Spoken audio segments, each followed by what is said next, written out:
Hi everyone, welcome back to my YouTube channel. എല്ലാവരും സുഖമായിട്ടിരിക്കുന്നു വിശ്വസിക്കുന്നു. അപ്പോൾ നമ്മൾ ഇന്ന് വളരെ സിമ്പിളായിട്ട് ചെയ്യാൻ പറ്റുന്ന നല്ല രുചികരമായിട്ടൊരു ബ്രേക്ക്ഫാസ്റ്റിൻ്റെ റെസിപ്പിയാണ് തയ്യാറാക്കി കാണിക്കുന്നത്.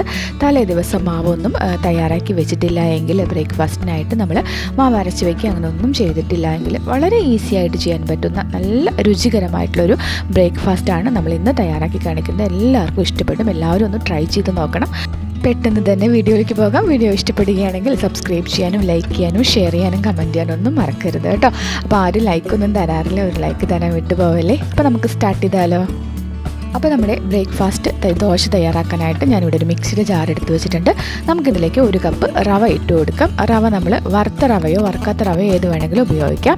ഇനി നമുക്ക് വേണ്ടത് ഗോതമ്പ് പൊടിയാണ്. ഒരു 1/2 കപ്പ് ഗോതമ്പ് പൊടി ചേർക്കുന്നുണ്ട്. ഗോതമ്പ് പൊടിക്ക് പകരം നമുക്ക് വേണമെങ്കിൽ മൈദ ഉപയോഗിക്കാം. ഞാനിവിടെ ഗോതമ്പ് പൊടി എടുത്തതേ ഉള്ളൂ. ഇനി നമുക്ക് വേണ്ടത് 1 മുട്ടയാണ്. 1 മുട്ട നമുക്ക് ഒന്ന് പൊട്ടിച്ച് ഒഴിച്ചു കൊടുക്കാം. ഇനി നമുക്ക് ഇതിലേക്ക് 1 കപ്പ് വെള്ളവും കൂടി ഒഴിച്ചിട്ട് നല്ല ഫൈനായിട്ട് ഇതൊന്ന് അരച്ചു കൊണ്ടുവരാം. അപ്പോൾ നമ്മൾ നല്ല സ്മൂത്തായിട്ട് അരച്ചെടുത്തിരിക്കുന്ന ഈ ഒരു ബാറ്റർ ഒരു പാത്രത്തിലേക്ക് ഒഴിച്ചു കൊടുക്കുകയാണ്. ഇനി നമുക്കിതിലേക്ക് ഒരു മീഡിയം സൈസിലുള്ള ക്യാരറ്റ് ചെറുതായിട്ട് ഗ്രേറ്റ് ചെയ്ത് ഇട്ട് കൊടുക്കാം. കൂടെ തന്നെ ഒരു 2-3 പച്ചമുളക് ചെറുതായിട്ട് കട്ട് ചെയ്തും ഇച്ചിരി മല്ലിയില ചെറുതായിട്ട് കട്ട് ചെയ്തും ചേർത്ത് കൊടുക്കാം. ഇതിലേക്ക് ആവശ്യത്തിനുള്ള ഉപ്പും കൂടി ചേർത്ത് കൊടുക്കാം. ഉപ്പൊക്കെ നിങ്ങളുടെ ടേസ്റ്റിനനുസരിച്ച് ചേർത്ത് കൊടുത്തേക്കണേ. ഇനി ഇതെല്ലാം കൂടി നന്നായിട്ടൊന്ന് ഇളക്കി യോജിപ്പിച്ചെടുക്കാം.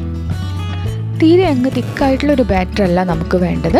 നമുക്ക് ദോശയൊക്കെ തയ്യാറാക്കാനുള്ള ഇച്ചിരി ലൂസായിട്ടിരിക്കുന്ന ഒരു ബാറ്ററാണ് കേട്ടോ. തീരെ ലൂസായിട്ടും പോകരുതേ. അപ്പോൾ നമ്മൾ ഇതിൽ 1 കപ്പ് വെള്ളമാണ് ഇതിൽ ഒഴിച്ചിട്ടുള്ളത്. അപ്പോൾ ഇച്ചിരി തിക്കായിട്ടല്ലേ ഈ ഒരു ബാറ്റർ ഇരിക്കുന്നത്. അപ്പോൾ ഞാൻ കുറച്ചും കൂടി വെള്ളം ഒഴിക്കുന്നുണ്ട്. ഒരു 1/4 കപ്പ് വെള്ളം എടുത്തിട്ടുണ്ട്. ആദ്യം കുറച്ച് ഒഴിച്ചിട്ട് ഒന്ന് ഇളക്കി നോക്കാം. ഈ ഒരു മാവ് 15 മിനിറ്റ് നമുക്കൊന്ന് റെസ്റ്റ് ചെയ്യാനായിട്ട് വെക്കണം. അരമണിക്കൂർ സമയമുണ്ടെങ്കിൽ ഒരു അരമണിക്കൂർ റെസ്റ്റ് ചെയ്യാൻ വെക്കുന്നത് നല്ലതാണ്. റവയല്ലേ, മാവ് ഒന്നും കൂടി ഒന്ന് സോഫ്റ്റായിട്ട് കിട്ടാൻ വേണ്ടിയിട്ടാണ്.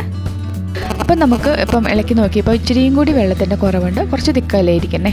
അപ്പോൾ നമുക്കിതിലേക്ക് ഒരല്പം വെള്ളം കൂടി, ബാക്കി ഇരിക്കുന്ന വെള്ളം കൂടി ഒഴിക്കുന്നുണ്ട്. അപ്പോൾ ഞാൻ 1/4 കപ്പ് മുഴുവനും വെള്ളം ഒഴിച്ചിട്ടുണ്ട്. അപ്പോൾ ഇതിൽ 1/4 കപ്പ് വെള്ളമാണ് ഞാനിതിൽ ഒഴിച്ചിട്ടുള്ളത്.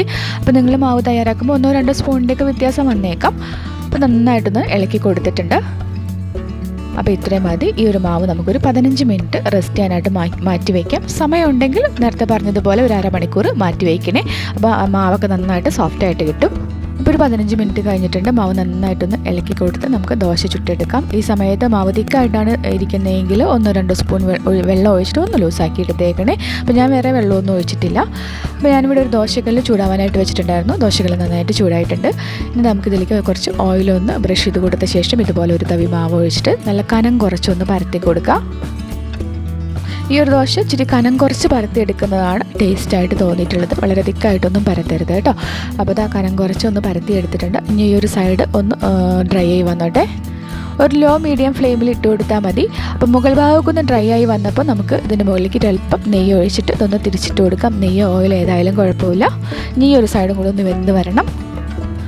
അപ്പോൾ അടിഭാഗവും ഒന്ന് വെന്ത് വന്നിട്ടുണ്ട്. ഇനി നമുക്കിതൊന്ന് തിരിച്ച് മറിച്ചേക്കിട്ടിട്ട് 2 സൈഡും നന്നായിട്ടൊന്ന് മൊരിച്ചെടുക്കാം. അപ്പോൾ 2 സൈഡ് നന്നായിട്ട് മൊരിഞ്ഞെടുത്തിട്ട് കഴിക്കുമ്പോഴാണ് ഈ ഒരു ദോശ നല്ല ടേസ്റ്റായിട്ട് തോന്നിയിട്ടുള്ളത് കേട്ടോ. അപ്പോൾ അത് തിരിച്ച് മറിച്ചിട്ട് നന്നായിട്ടൊന്ന് മൊരിച്ചെടുത്തിട്ടുണ്ട്. അപ്പോൾ ഈ ഒരു രീതിയിൽ നമുക്ക് ബാക്കിയുള്ള ദോശയെല്ലാം തന്നെ തയ്യാറാക്കിയെടുക്കാം. അപ്പോൾ വളരെ ഈസിയല്ലേ ഈ ഒരു ദോശ നമുക്ക് തയ്യാറാക്കി എടുക്കാനായിട്ട്. വളരെ ഈസിയാണ്, നല്ല ടേസ്റ്റുമാണ് കേട്ടോ. അപ്പോൾ ഞാൻ ദോശയെല്ലാം തന്നെ ഈ ഒരു രീതിയിലൊന്ന് തയ്യാറാക്കി എടുത്തിട്ടുണ്ട്. അപ്പോൾ നമുക്ക് ഈ ഒരു ദോശ ഏത് കറിയുടെ കൂടെ വേണമെങ്കിലും സെർവ് ചെയ്യാം. കറിയില്ലെങ്കിലും ടേസ്റ്റ് തന്നെയാണ്. അപ്പോൾ ഞാനിവിടെ ടൊമാറ്റോ റോസ്റ്റാണ് എടുത്തിട്ടുള്ളത്. കണ്ടല്ലോ, നല്ല സോഫ്റ്റായിട്ടുള്ള വളരെ സിമ്പിളായിട്ട് ചെയ്യാൻ പറ്റുന്ന നല്ല രുചികരമായിട്ടുള്ള ഈ ഒരു ദോശ എല്ലാവരും ട്രൈ ചെയ്ത് നോക്കണം. ഇഷ്ടപ്പെട്ടിട്ടുണ്ടെങ്കിൽ സബ്സ്ക്രൈബ് ചെയ്യാനും ലൈക്ക് ചെയ്യാനും ഷെയർ ചെയ്യാനും കമൻറ്റ് ചെയ്യാനും ഒന്നും മറക്കരുത് കേട്ടോ. ഓക്കെ, അടുത്ത ദിവസം വീണ്ടും നല്ലൊരു റെസിപ്പിയുമായിട്ട് നമുക്ക് വേഗം തന്നെ കാണാം. താങ്ക്